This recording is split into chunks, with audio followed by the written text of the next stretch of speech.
Yo les sigo invitando a que se suscriban al canal. Los que no están suscritos, suscríbanse, denle clic a la campanita para que les lleguen las notificaciones, porque vienen temas muy importantes. Por ejemplo, dentro de 8 días voy a darles el tema de qué significa el eclipse del 17 de febrero. Es un eclipse anular. Como va a ser en la madrugada, de hecho aquí no se va a ver, en Tehuacán, Puebla, México, como va a ser en la madrugada, entonces quiero que quede la grabación de una vez, o sea, lo voy a dar en vivo, pero primeramente el Eterno, ¿verdad? En 8 días. Pero quiero que ya quede para que usted sepa qué significa ese eclipse. Viene ese eclipse y de a los 15 días la luna de sangre. Tremendo, ¿verdad? Y miren cómo está el mundo, ¿verdad? Bueno, ¿de acuerdo? Y dentro de 8 días les voy a dar la parábola dos parábolas les voy a dar en 8 días. ¿Sí? 2 parábolas. La de la semilla de mostaza, que tiene profundidades, y la de la levadura, dentro de 8 días. ¿De acuerdo? Eso va a ser dentro de 8 días. Bueno, vamos como yo les quiero comentar que descarguen este libro, Estudios de la Torah. Aquí explico qué es el Shabbat, qué son las fiestas, cuál es el nombre del Eterno. Aquí está el código QR para que ustedes escaneen todo el código QR y descarguen todos los libros que puedan. Todos. Yo diría que todos, hermanos, porque todo es palabra del Eterno. ¿De acuerdo?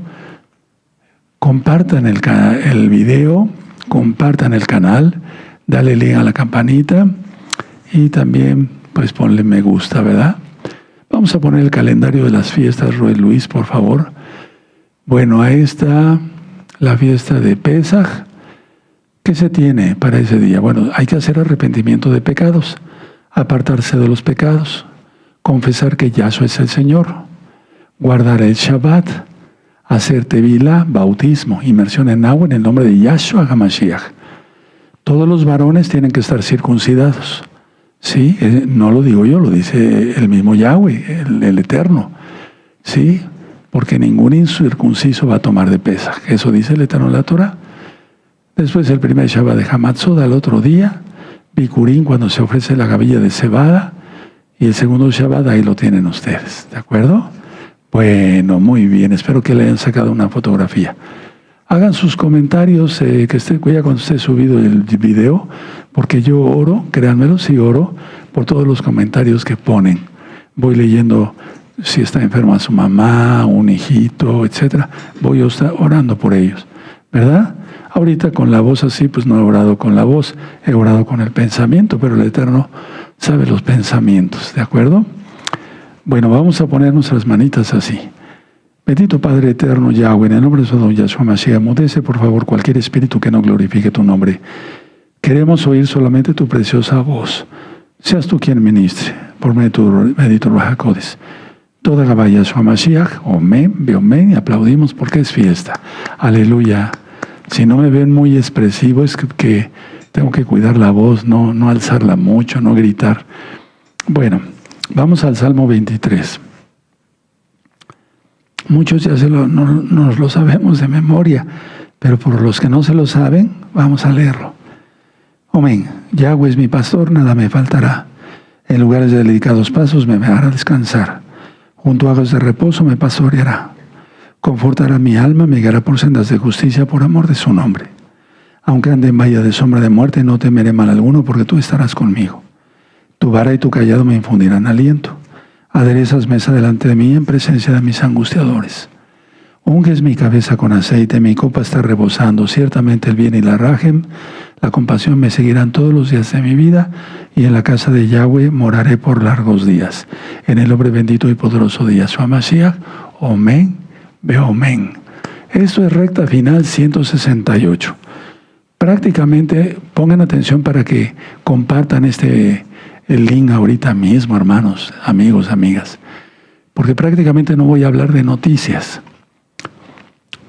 Voy a hablar ahorita de Biblia para que tú veas lo que ya está por pasar probablemente en el año 2027.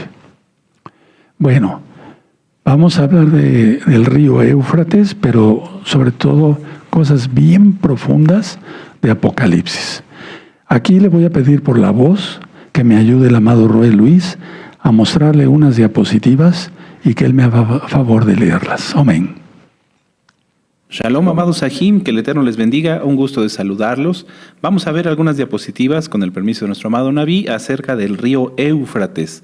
El río Éufrates es uno de los ríos más importantes en toda la historia porque abarca una gran cantidad de territorio. Vamos a darle lectura a la diapositiva. Dice, el río Éufrates nace en Turquía y sus aguas recorren parte de los territorios de Turquía, Siria e Irak. Tiene una longitud de 2.780 kilómetros, de los cuales 526 kilómetros transcurren por suelo turco. 604 discurren por Siria y 1.159 corresponden al recorrido por Irak. Su desembocadura se realiza en el Golfo Pérsico tras unirse con el río Tigris, que también es otro de los ríos más importantes. Vamos a pasar a la siguiente. La longitud y tamaño histórico del río. El río Éufrates ha venido experimentando una crisis grave porque se han hecho varias presas y además se está secando. Ya no tiene el mismo caudal que tenía antes. Entonces, vamos a ver la longitud total. La longitud total anterior es de cerca de 2.800 kilómetros. Tradicionalmente eso es lo que se consideraba como su longitud. Algunas fuentes varían entre 2.700 o hasta 3.000 kilómetros. Su recorrido, como ya lo decíamos, nace en Turquía, atraviesa Siria y también Irak y se une al río Tigris, donde desembocan juntos en el río Pérsico. En su estado original era un río robusto. Más adelante vamos a ver algunas fotografías. Era cuna de civilizaciones debido a que a la gran cantidad de agua que tenía, pues permitía muchos cultivos y además los asentamientos tenían toda el agua que necesitaban. Tiene gran variabilidad estacional, pero caudal estable a largo plazo antes de las grandes presas. ¿Qué quiere decir esto? Que a veces sí varía su caudal conforme a la estación del año, puesto que este es un río que nace del deshielo. Entonces, cuando hace más calor, puede experimentar un poquito menos de caudal. Sin embargo, no era tan grande su variación, por lo cual pues no había ningún problema para las sociedades y las culturas que se establecieron cerca de donde pasa. Vamos a pasar a la siguiente. La situación actual. El problema principal no es que el río haya acortado su longitud, es decir, no es que de repente el río se encogió, no, sino que se está secando, estrechando y perdiendo caudal, llegando a niveles históricamente bajos.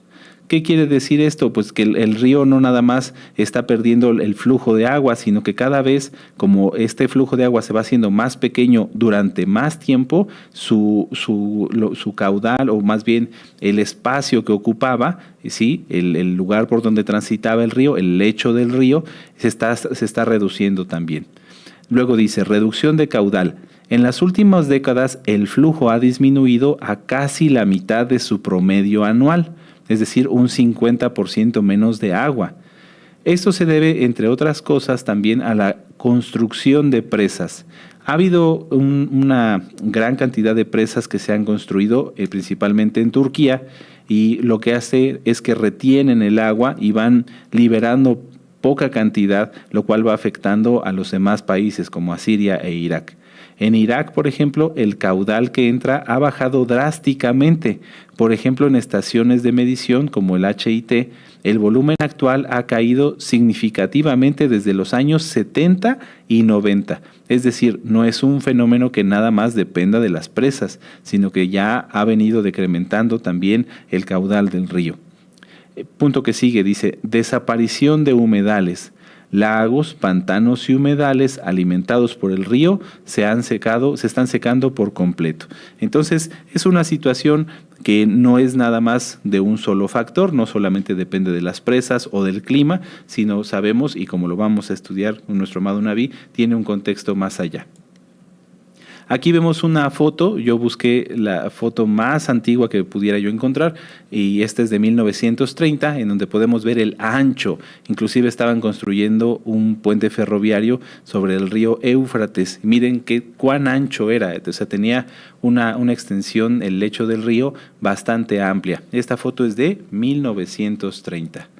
Vamos a pasar a verla ahora, en julio de 2025, del año pasado. Podemos ver el caudal, cómo ya ha decrementado. Las partes verdes que ven ustedes en su pantalla, pues es donde ya hay vegetación. O sea, tanto ha bajado el caudal del río que en el lecho ya también están empezando a crecer vegetación. Esta es de julio de 2025. Vamos a ver una más y aquí, por ejemplo, podemos ver cómo aquí sí ya hay una reducción del lecho del río. Ya vemos ahí solamente un caudal más bajo y un lecho de unas decenas de metros comparado con la foto que vimos al inicio, que eran un buen centenar o 2 centenares de metros. ¿Sí? Vamos a la que sigue y es la última. Esta es una foto también del 15 de febrero de 2024, en donde vemos cómo la vegetación sí ya ha crecido.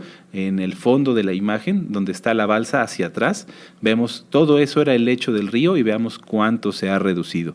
Entonces, amados Sahim, pues esta es la información, ustedes ya vieron. Hacemos la anotación aquí que todas las imágenes son propiedad de sus autores y nuestra única utilidad que les estamos presentando es para fines informativos. No tenemos fines de lucro de ningún tipo, respetamos todos los derechos de autor. Sin más por mi parte, les agradezco su atención, que Yahweh les bendiga y los dejo con nuestro amado Navi. Bueno, con esta explicación que nos dio nuestro amado Roy Luis, vamos a continuar o a empezar realmente el tema. Miren, abran su Biblia en Apocalipsis 9. Apocalipsis 9, y vamos a leer del verso 13 al 15. Es el segundo ay. Ay es de lamentación. Ay, ¿sí? Si ustedes ven el verso 12, es Apocalipsis 9, verso 12. El primer ay pasó, y aquí vienen aún 2 ayes después de esto. Dice el verso 13, mucha atención, el sexto ángel tocó la trompeta, el shofar, y oí una voz de entre los 4 cuernos del altar de oro que estaba delante de Yahweh, eso está en el cielo, diciendo al sexto ángel que tenía el shofar, desata a los 4 ángeles que están atados junto al gran río Éufrates. Y fueron desatados los 4 ángeles que estaban preparados para la hora, día, mes y año, a fin de matar a la tercera parte de los hombres. Y el número, bueno, voy a leer hasta ahí, nada más. ¿Sí? Ahorita voy a explicar lo demás. Bueno, entonces, 4 ángeles atados, ¿sí? Junto al río, gran río Éufrates, que ahorita ya, pues es una cosita de nada, ¿verdad? El Éufrates, hermanos, marca la frontera entre el pueblo elegido de Yahweh, Israel, y sus enemigos del oriente. Era una especie de división, pero una especie de división, aparte de ser frontera. Ahora, todo esto nos habla lo que dice aquí en la Biblia de precisión divina. Hora, día, mes y año. O sea, subrayando la soberanía de Yahweh sobre el tiempo y el juicio. Todo está en sus benditas manos. ¿Cuál propósito hay de desatar estas 4 potestades demoníacas? Ejecutar el juicio que resulta en la muerte de la tercera parte de la humanidad. Aquí no nada más en el Medio Oriente, es de la humanidad. Vemos en el verso 16, y el número de los ejércitos de los jinetes era 200 millones, yo oí su número. Eso dice Juan. Ahora, estos no son mensajeros de paz, sino jinetes, digamos, que son agentes de juicio divino, que han sido retenidos todo el tiempo por la voluntad de Yahweh hasta el momento preciso del juicio. Fíjense, el Eterno es soberano y esos 4 ángeles ya van a ser desatados. Ahora, el número 4 simboliza la totalidad de los 4 puntos cardinales: norte, sur, este y oeste. O sea, van a llegar a todos lados. Sí, no nada más para Israel, es para el mundo. Hay que aclarar eso. Ahora, el juicio tiene un alcance global, afectando a toda la tierra habitada, a todo el globo terráqueo, pues. El Éufrates representaba, como ya lo había yo dicho, el límite por donde venían las naciones invasoras, asirias y babilónicas, hacia Israel. Entonces, aquí lo que me llama la atención al ver toda esta escritura es que nada en el juicio de Yahweh es accidental. Hay un cronograma, ¿se acuerdan de los cronómetros? Sí. Hay un cronograma divino, exacto, bien programado, soberano de Yahweh. No es un juicio de Yahweh accidental, no. Es bien programado para el juicio de las naciones. Es decir, no confundir como cuando Yahshua viene. Ahorita voy a explicar algunas cosas de diferencia, ¿verdad? Bueno, ahora, hay varios puntos de vista sobre esta lectura.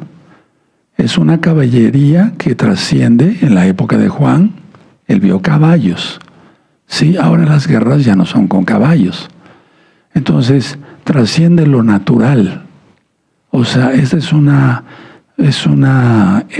ente sugiriendo una naturaleza demoníaca o una guerra tecnológica espiritual sin precedentes. Ahorita voy a aclarar varias cosas. En el tiempo del apóstol Juan, cuando recibe la revelación por medio del ángel que le dio Yahshua Mashiach, un ejército de ese tamaño sería humanamente imposible. Humanamente imposible. Lo que enfatiza es que se trata de una fuerza sobrenatural y una movilización masiva de estos agentes del mal. Ahora, pongan mucha atención. Si no les diera tiempo de ir anotando, en este Shabbat revisen el video que ya se va a subir, primeramente el Eterno. ¿Verdad? Y esto es una guerra de los últimos tiempos. Ahorita vamos a ver, en breve yo se los digo. Miren, vamos a leer lo que dice después, en el verso 17. Así vi en visión los caballos y a sus jinetes, los cuales tenían corazas de fuego, de zafiro y de azufre.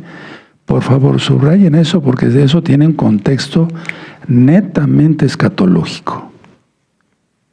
O sea, profético de los últimos tiempos.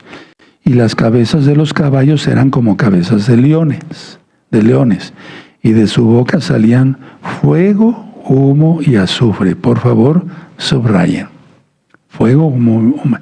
En primer lugar, subrayen ahí arribita del 17, fuego, zafiro y de azufre. Y luego, fuego, humo y azufre. ¿Sí? ¿De acuerdo? Bueno, ahora, ¿esto qué significa?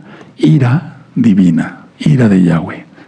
Pongan un papelito ahí y quiero llevarlos al profeta Isaías. Vamos para el profeta Isaías, hermanos. El profeta Isaías. Aquí el profeta Isaías está hablando de los que se suponía eran los servidores de Yahweh, como eran los Kohanim, mal llamados sacerdotes y demás. ¿Sí? Entonces busquen Isaías 9:15. Ya lo tienen, Isaías 9:15. Voy a esperar tantito mientras subrayo. Bueno, el anciano y venerable de rostro es la cabeza. El profeta que enseña mentira es la cola. ¿Por qué está diciendo esto aquí el Eterno a través del profeta Isaías? Bueno, porque eso significaban los Kuanín que había en aquel entonces. No estaban sirviendo, sí, al Eterno de todo corazón. No estaban sirviendo. Por un lado, tenían la cabeza, pero hacían daño. Tal vez con su lengua, sus pensamientos, etc. Y el profeta que enseña mentira es la cola. Cabeza, cola. Cabeza, cola. ¿Sí? Bueno, ahora vamos otra vez a Apocalipsis. Muy bien. Entonces, dice aquí, en la visión del 17, las corazas son de fuego. ¿Qué significa? Rojo. Anótalo. Porque el fuego en un momento dado se ve amarillo, pero llega un momento que se ve rojo. Zafiro. El zafiro es azul y significa humo. Tú ves el humo, cuando hay un incendio, el humo en un momento dado se llega a ver azul. ¿Sí? Anótenlo porque es importante. Y el azufre es amarillo. Y recordamos el juicio de Sodoma y Gomorra, que cayó azufre. Entonces el juicio va a ser peor todavía, ¿verdad? Ahora, mucha atención. Estos colores coinciden con las plagas que salen de la boca de los caballos. ¿Dónde va a suceder todo esto? Como ya lo vimos en las diapositivas, en el lugar de Babel, es decir, donde empezó la confusión, y algún día voy a hablar de la Torre de Babel, porque hay mucho que aprender, ¿sí? Donde fue, por así decirlo, la cuna de la rebelión. Aquellos personajes mandados por Nimrod, un demonio, Yahshua Mesías le reprenda, quisieron hacer una torre para llegar al cielo.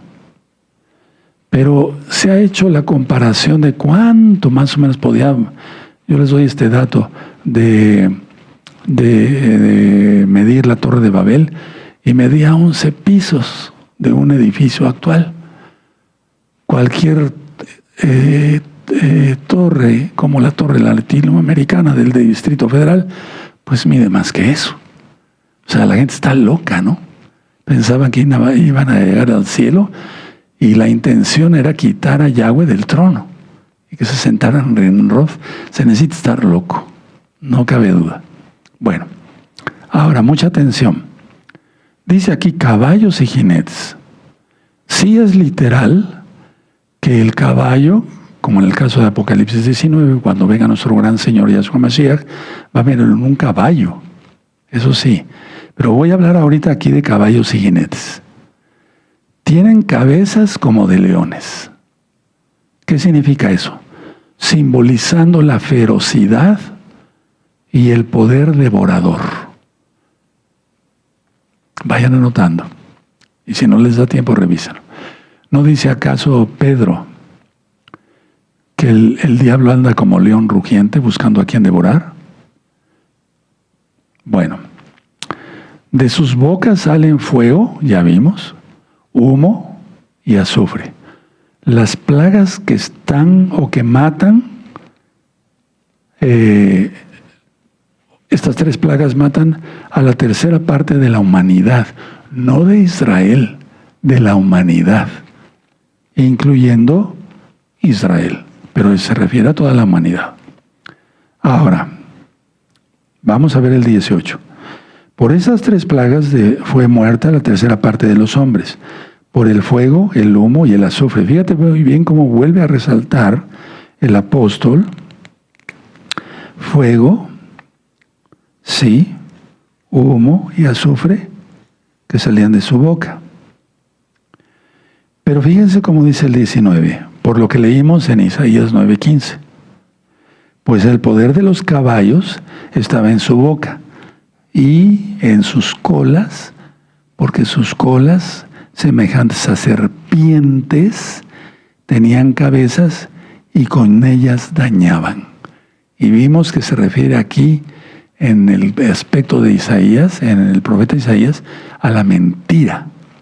Entonces son las mismas doctrinas demoníacas de quitar la Torá y poner mandamientos de hombres, lo que va a testificar para el juicio de la humanidad. ¿No quisieron mi Torá? Les doy entonces mentira. Y eso lo vemos en 2 de Tesalonicenses. Como ellos no tuvieron tomar en cuenta Elohim, Elohim los entrega un poder engañoso para que se pierdan. Y es lo que está sucediendo. Bueno, ahora. Muy bien. Bueno. Sus colas, dice, son como serpientes. Y tienen cabezas con las cuales también causan daño. O sea, causan daño por los dos lados, hermanos. Es decir, esto sugiere que el ataque es total, tanto de frente como por la retaguardia. No va a haber salvación, para nada, para la tercera parte de la humanidad, cuando Yahweh suelte ese juicio. Y por lo que vamos viendo, que el río Éufrates está secando, falta muy poquito tiempo. Ahora, el capítulo 9 termina con una nota muy triste, que no se arrepintieron. La gente no se arrepiente.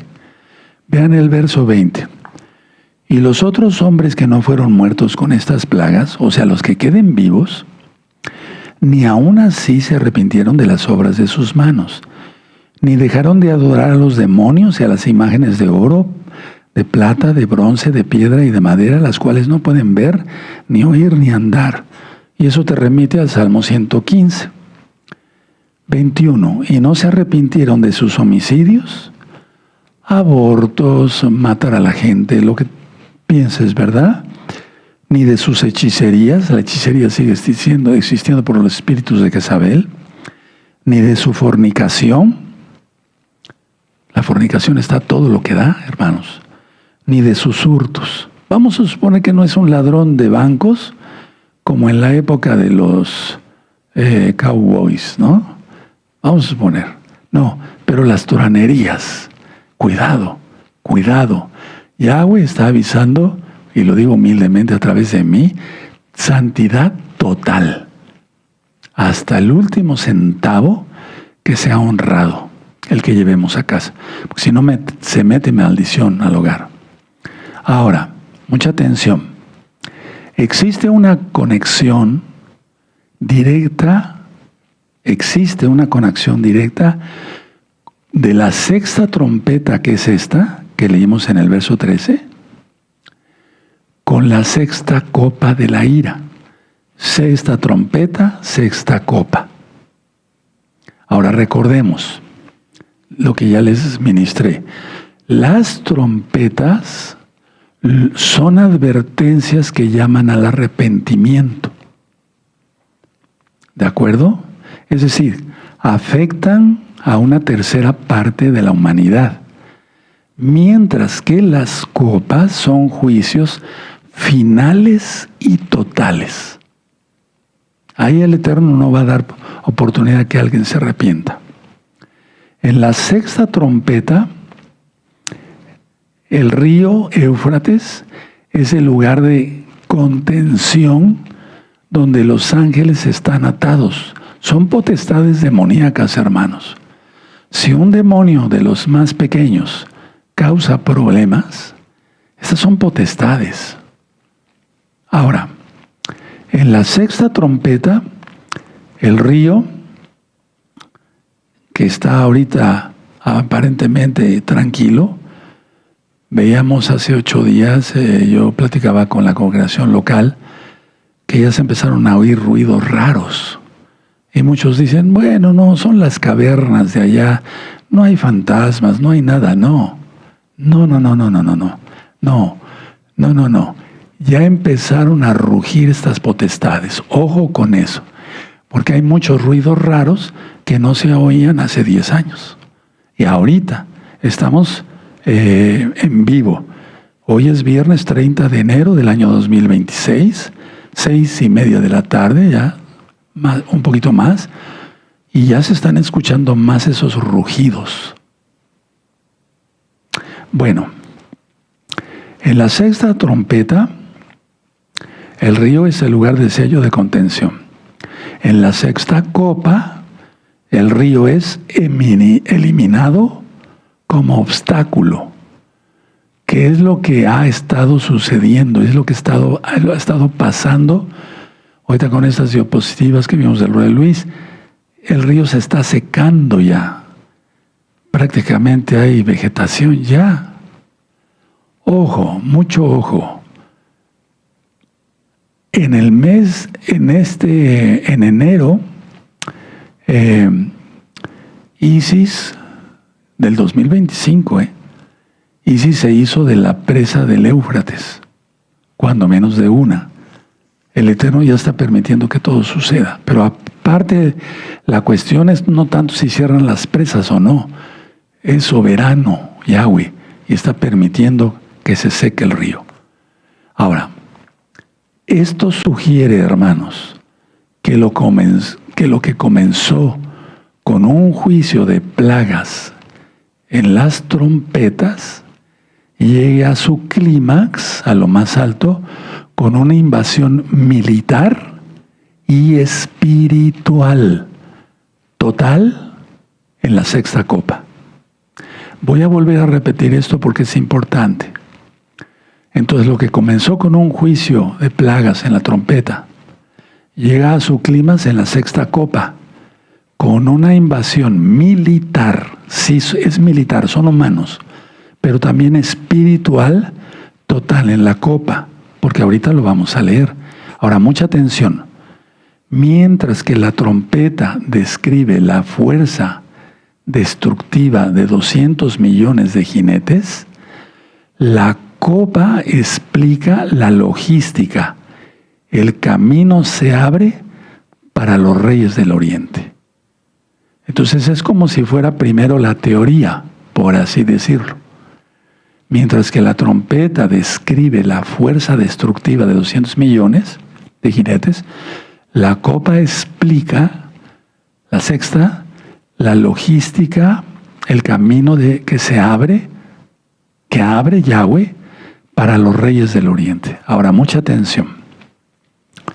Históricamente, el Éufrates es lo que separaba a Israel de las potencias enemigas, invasoras. Al secarse, la protección física desaparece. Siempre, así como los altos del Golán, que es muy importante.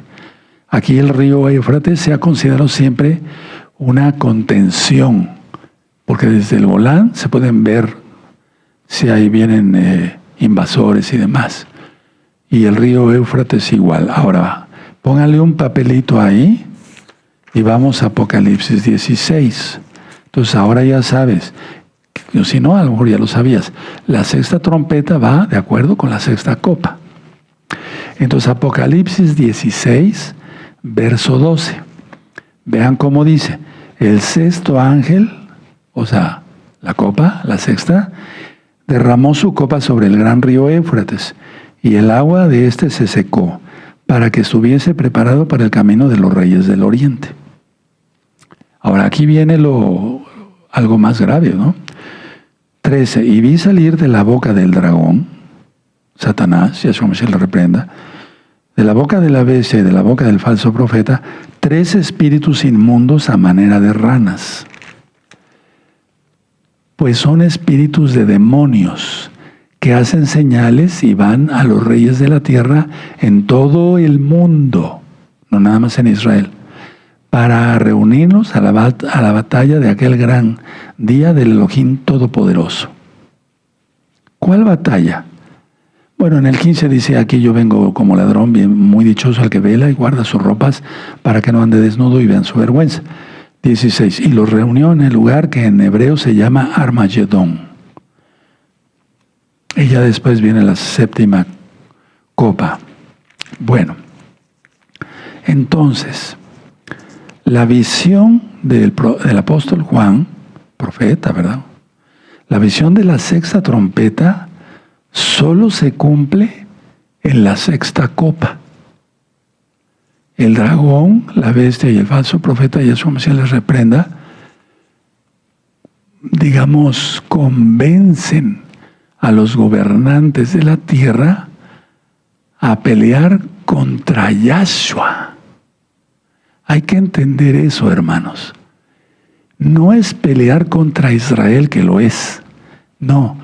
Pero lo primero que quiero que se les grabe en sus cabecitas, amados, amadas, amigos, amigas, es el pelear contra Yahshua. Por lo tanto, es una rebelión.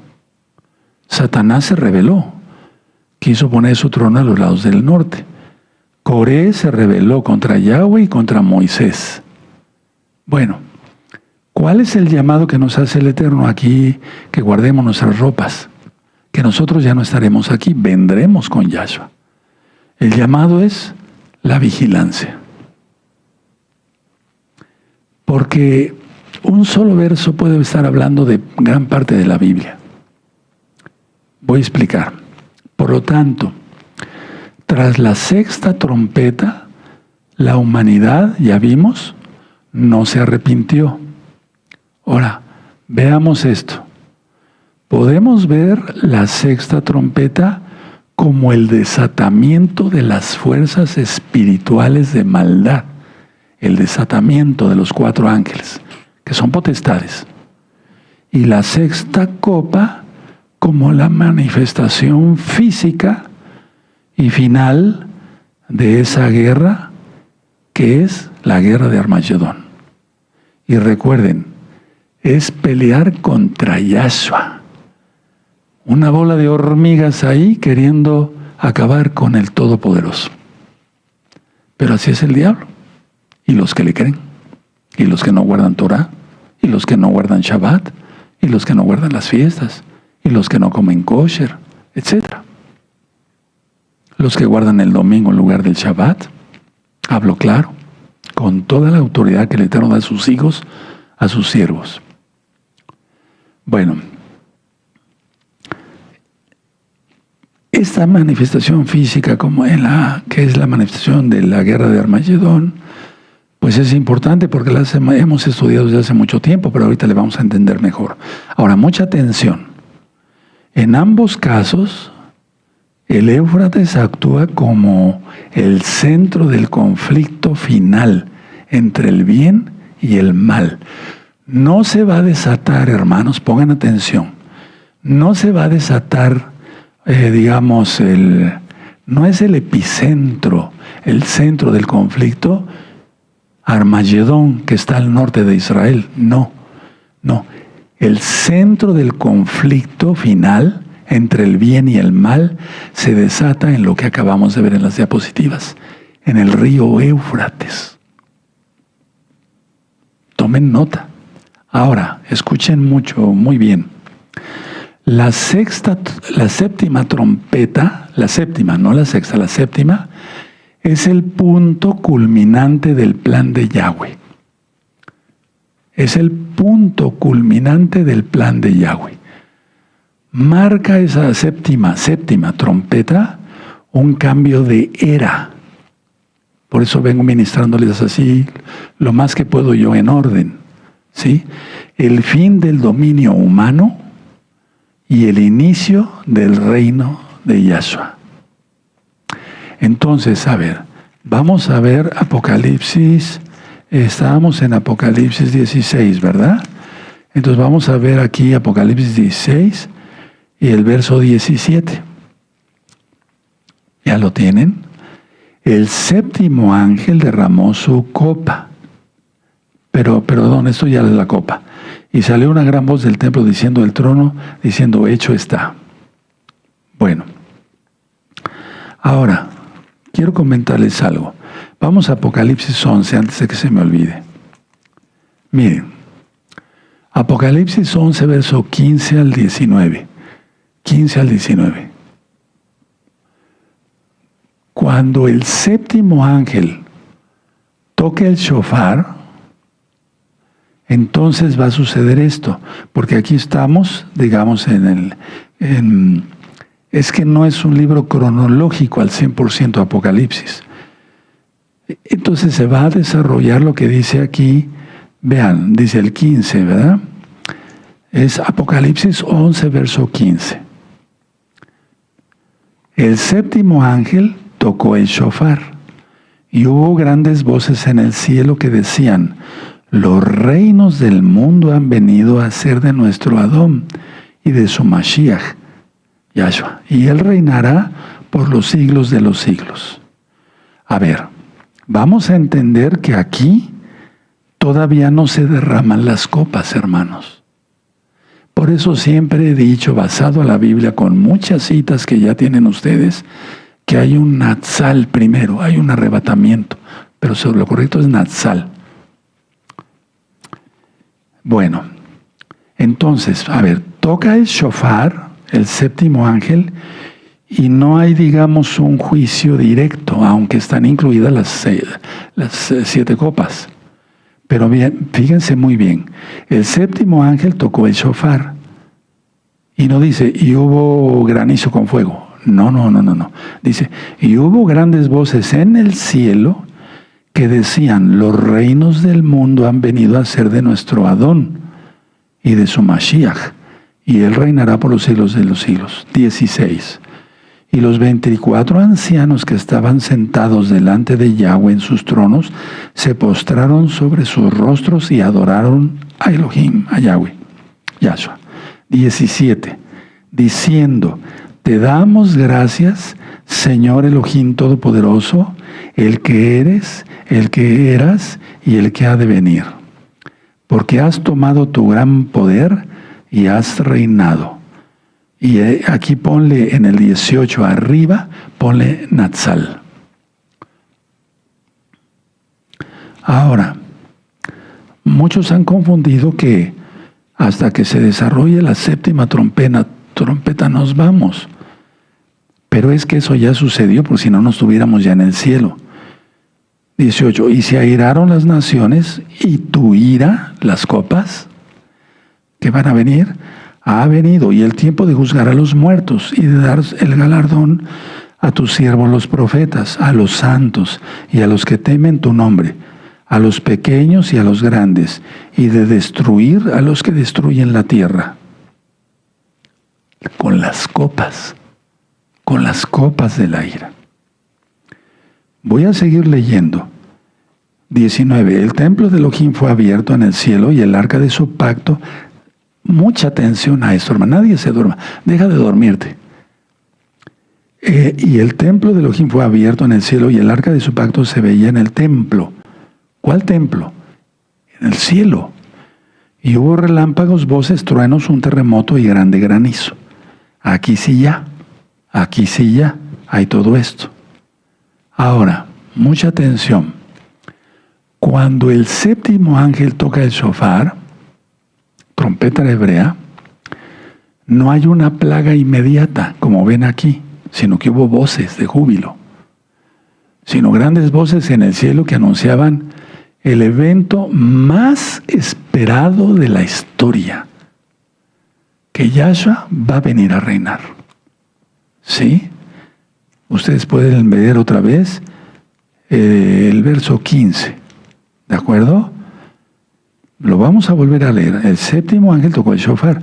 Hubo grandes voces en el cielo. No hay una plaga inmediata. No. Que decían: los reinos del mundo han venido a ser de nuestro Señor y de su Mashiach, y él reinará por los siglos de los siglos. Quiere decir que ya viene el Eterno. Bueno, ¿qué es esto? ¿Qué significa el verso 15? Pónganlo en sus apuntes. Pónganlo en sus apuntes, preciosos, por favor, preciosos en el Eterno Yahshua. Esta es la respuesta a la oración del Padre nuestro. Porque decimos: venga a nosotros tu reino. Sí, hace ratito como que los confundí, mencioné copa, pero no. Un lapsus lo tiene cualquiera, por favor. ¿Verdad? Entonces, esta es la respuesta a la oración que hacemos todos los días. Pero la tienes que hacer ahora comprendiendo lo que estás pidiendo. Y si estás pidiendo que venga su reino es porque ya tienes que estar metido bien en el reino. Ya está la parábola del sembrador, el trigo, la cizaña, y no me acuerdo qué otra parábola les di, pero ya. Y vamos a seguir viendo más. Bueno, anota 15, verso 15. Esta es la respuesta al Avinu, al Padre nuestro. De inmediato viene el galardón a los santos, a los profetas, a los que temen su nombre. ¿Sí? ¿De acuerdo? Eso no es aquí en la tierra, es en el cielo. Hay un espacio de tiempo. ¿Cuánto tiempo? No sabemos. ¿De acuerdo? Y después, la destrucción a los que estaban destruyendo la tierra. Como ahora, con tantas cosas que hay.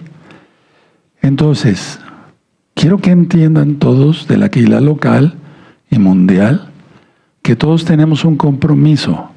Si tú no tienes una Keilah donde reunirte, o cuando menos, pues nosotros ya no tenemos un edificio, pero nos reunimos de vez en cuando. Entonces, tú tienes que tener, y aunque no nos reunamos, todos tenemos un ministerio. Yo, aunque ronco, quise venir a cumplir con mi ministerio, que es ministrar.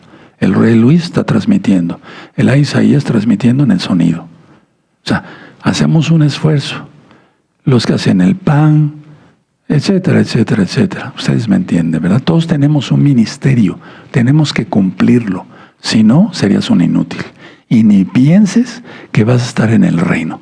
Si no serviste en una parte del reino que es la Keilah, y voy a estar hablando más de la Keilah, que vas a subir al cielo con Yahshua. Que quede claro esto. Muchos dicen, no puedo ir, tengo mucho trabajo. Yo también tengo mucho trabajo, pero para eso es Shabbat. Bueno, bueno, yo tengo que hacer mis temas fuera de mi trabajo secular. Tengo que poner un esfuerzo, un extra. Todos debemos estar enamorados de Yahshua. Ahora, fíjense muy bien algo que les voy a ministrar. Nadie se distraiga. Apocalipsis 11, verso 19. Ya lo leímos, pero vamos a volverlo a leer. Y el templo de Yahweh fue abierto en el cielo. Y el arca de su pacto, no la que hizo Moisés, eso fue una copia y no barata. La ordenó Yahweh. Ahorita vamos a esa cita. Se veía en el templo y hubo relámpagos, voces, truenos y un terremoto y grande granizo. Entonces, el arca, ¿qué representa? ¿Qué representa? Si yo te preguntara, ¿qué representa el arca? Eso lo vimos en las parashot. Representa la presencia de Yahweh. Y en este caso, Juan, el apóstol, el profeta, vio la visión, valga la redundancia, porque representa el arca la presencia de Yahweh y su fidelidad a de sus promesas hechas. Y entonces, esto que tú ves aquí, es realmente como cuando se presentó en el monte Sinaí, de Éxodo 19. Vamos para allá por amor a los nuevecitos.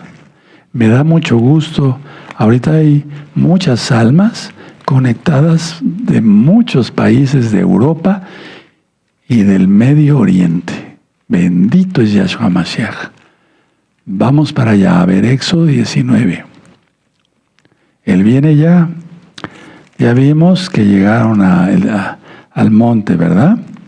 Bueno, vean Éxodo 19, verso 18.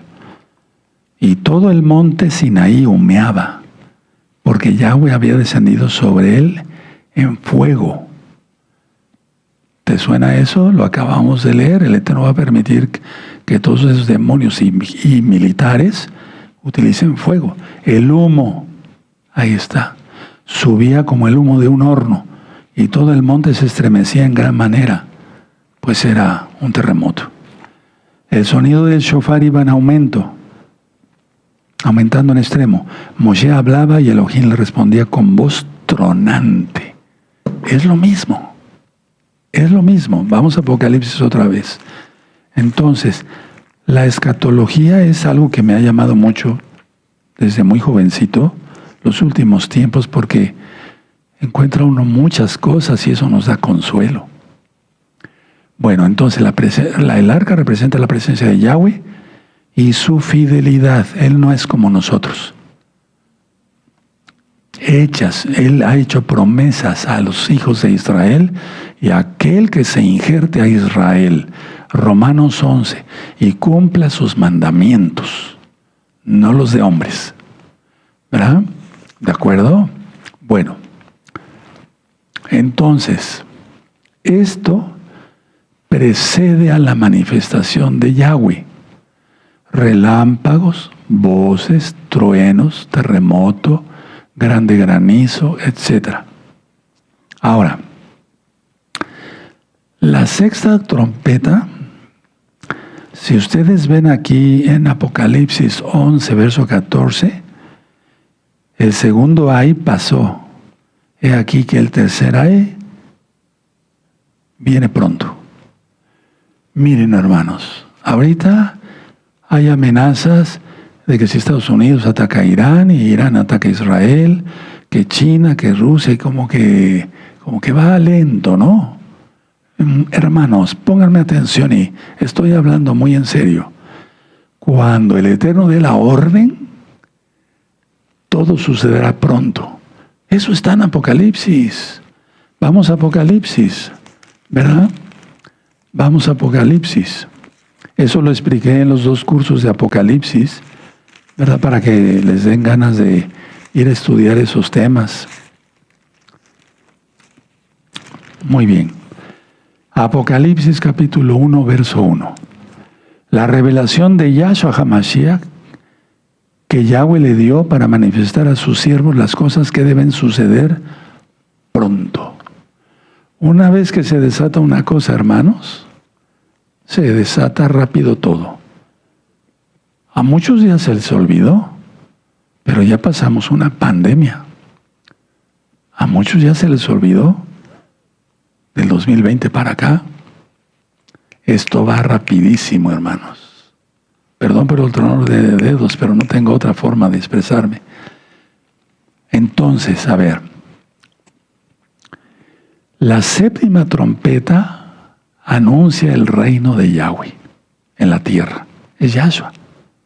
En el tercer ay, porque contiene dentro de sí las 7 copas de la ira. O sea, la séptima trompeta no es una plaga directa e inmediata, decía yo, sino que hay voces, hay júbilo. Yahshua va a reinar, reina ya.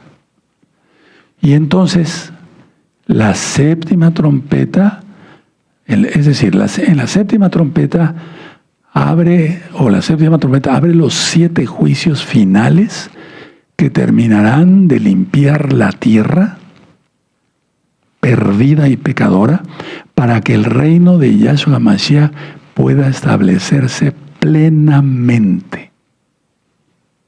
Anoten todo eso y si no les dio tiempo mañana, ¿verdad? Bueno, es decir que en el tercer ay contiene las 7 copas de la ira. Ahora, quiero hablarles algo del arca. Miren, Juan vio el arca, ¿verdad que lo vimos? Sí. Y vio el arca en medio del caos.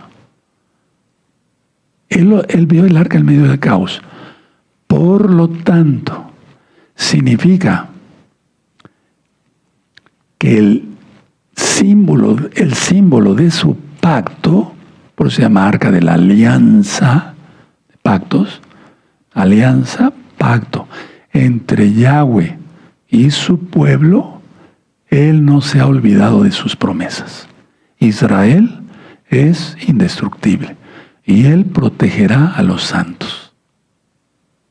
Antes de irse al Natsal, ¿verdad? Por el Natsal. Voy a volver a repetir esto.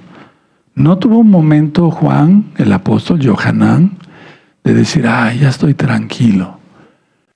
Otra visión, veo el arca. No, él la vio dentro del caos. En medio del caos, y simboliza la presencia de Yahweh, ya lo dije, pero simboliza, ¿qué simboliza el arca? Aparte, el símbolo de su pacto, el símbolo de su alianza, el símbolo del pacto que Yahweh ha hecho con su pueblo.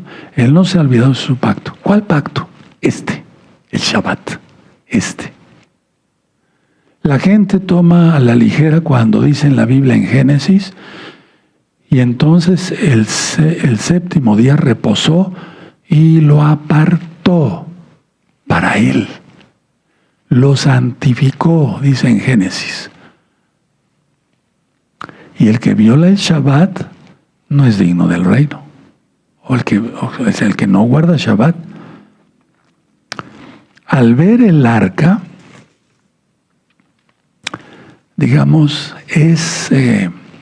¿cómo podía explicarlo? Al ver el arca es la limpieza legal y santa de la maldad de la tierra. Eso es el ver el arca. Los que pasen vivos al milenio estarán protegidos. Eso ya lo hemos visto.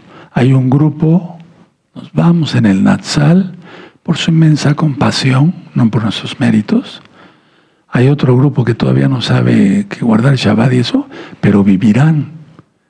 ¿Cómo se van a enterar? Con los millones y millones y millones de libros en varios idiomas que están esparcidos en todo el mundo, tal vez arriba del refrigerador, en una cómoda o hasta en el piso. Tremendo. Pero en aquel entonces toda esa gente tomará eso y dirá, ¿qué hice? Porque el Ruach HaKodesh va a actuar, y fuerte. El Ruach HaKodesh no es el que detiene a la Keilah en la tierra. Ya vimos que el que es quitado es Miguel, el Malaj. Daniel 12, verso 1. Págame el micrófono, por favor.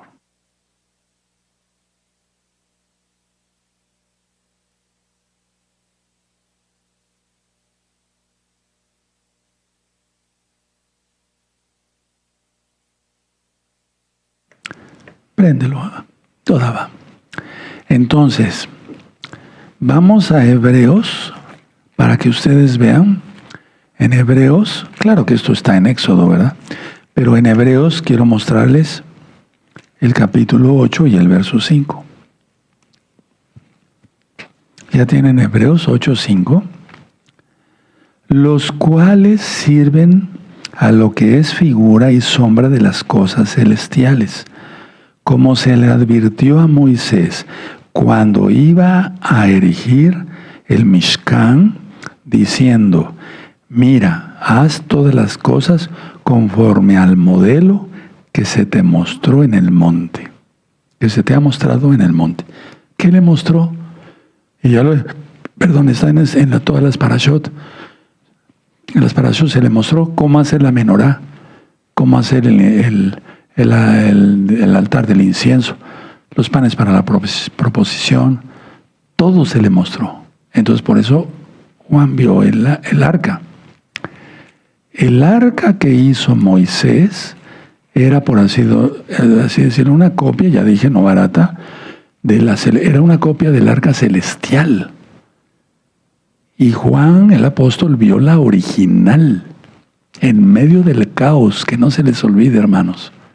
Hermanas, por lo tanto, esto indica que la promesa de Yahweh, quien es Yahshua HaMashiach, se va a manifestar plenamente en la tierra.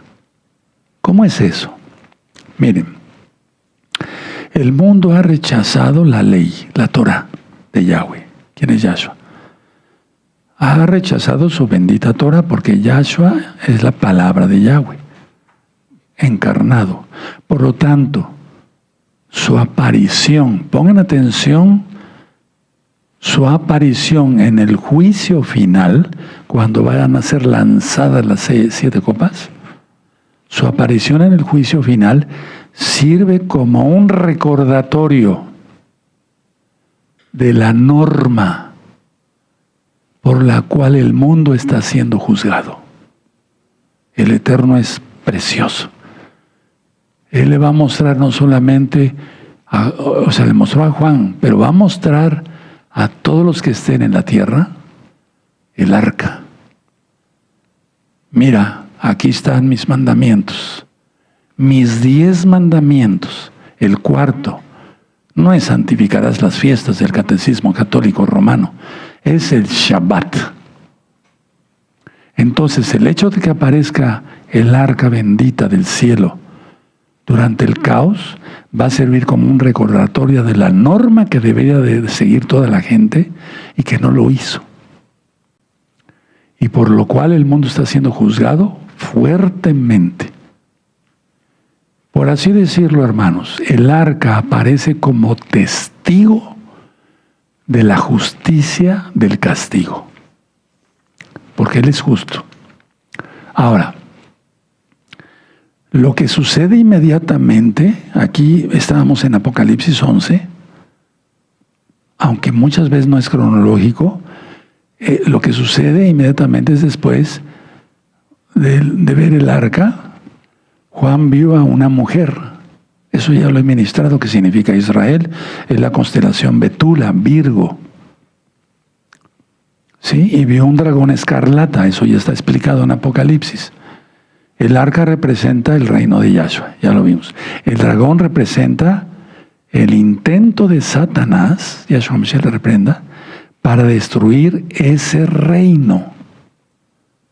Por eso he explicado que la batalla de Armagedón no es tanto, una parte es para destruir, tratar de destruir a Israel, pero no es tanto eso. Yo diría que eso es un 5%, hermanos. El 95% de la batalla de Armagedón es para pelear contra Yahshua y evitar que pueda aterrizar y poner su reino. Imagínense. Ya vamos entendiendo, ¿verdad? ¿Sí? Bueno, entonces, siempre ha intentado contigo y contigo y contigo que no te quieres arrepentir bien de tus pecados, que no si quieres salir de Babilonia, de Egipto, de Roma, ¿verdad? Está intentando que no te le vayas de las garras para que el que siga reinando en tu corazón sea Satanás y no Yahshua. No veas las cosas como, sí, esto sucedió y sucede y va a suceder. No. Hay que aplicárselo a uno. Ahora, por lo tanto, el plan de Yahweh es invencible. Ahora, hago una aclaración. Vamos a Apocalipsis 9. En Apocalipsis 9, verso 1, es que salen demonios del pozo del abismo. Hago la aclaración, no va a salir ningún ser humano del abismo, porque en el abismo no hay humanos, hay demonios. Estaba el seno de Abraham, el abismo y el infierno. El seno de Abraham ya no existe, porque él se llevó cautiva la cautividad. ¿Sí? Está en Efesios. Bueno. Entonces todos los salvos del antiguo pacto, sí, van a volver a tomar sus cuerpos. Bueno, pero no quiero entrar en detalles. En el abismo hay puros demonios. Y en el infierno están los no salvos, pero hay demonios. Entonces, Apocalipsis 1 son puros demonios los que van a atormentar a los hombres por 5 meses y no podrán morir. Gritarán, mátenme, mátenme. Se arrojará de un 5.º piso. No morirá. Seguirán siendo atormentados por demonios. Tremendo, ¿verdad? Entonces estos son demonios. En Apocalipsis, ahí mismo en el 9, verso 14, son humanos. Yo decía que es una especie sobrenatural, o sea, los demonios hacen que el humano pelee. O sea, el demonio hace que los humanos peleen hasta en lo más mínimo. Peleas por las herencias, peleas por esto, por una mujer, por un hombre, peleas por esto, todo. Porque le hacen caso al diablo. Bueno, en este caso es sobrenatural porque son los demonios los que alistan a los 200 millones. Ahora, un humano decía yo, no va a salir del abismo. ¿Verdad? No puede ser. Las entidades demoníacas no necesitan que se seque el Éufrates, pero sí que se seque para que hagan pasar a los humanos. ¿Quién es ese ejército tan terrible?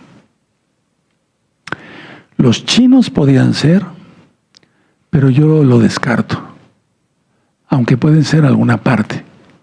En la época de Juan, ya lo dije, sería imposible reunir un ejército de 200 millones. Son los islámicos. ¿Te queda claro? Perfecto. Y no puedo hablar más porque luego ya hay situaciones que después platicaremos. Me voy a poner de pie. Bendito es el abacados. Toda Gabaya Mashiach por tu luz para hacer luz para los demás. Omen, beomen. Vamos a dar gracias por la palabra, hermanos. Y eso no falta mucho. Una vez que se empiecen a desatar las cosas así, rápido, no. ¿Quién lo para? Nadie. Padre eterno, levante sus manitas con reverencia, con adoración. Padre eterno, Yahweh, toda va por tu palabra es como jabón de lavadores y espada de dos filos. Guardaremos la santidad. En el nombre bendito y poderoso de Yahshua Mashiach, amén, amén. Aleluya, bendito es el abacados. Vamos a pedirle al eterno Yahshua que bendiga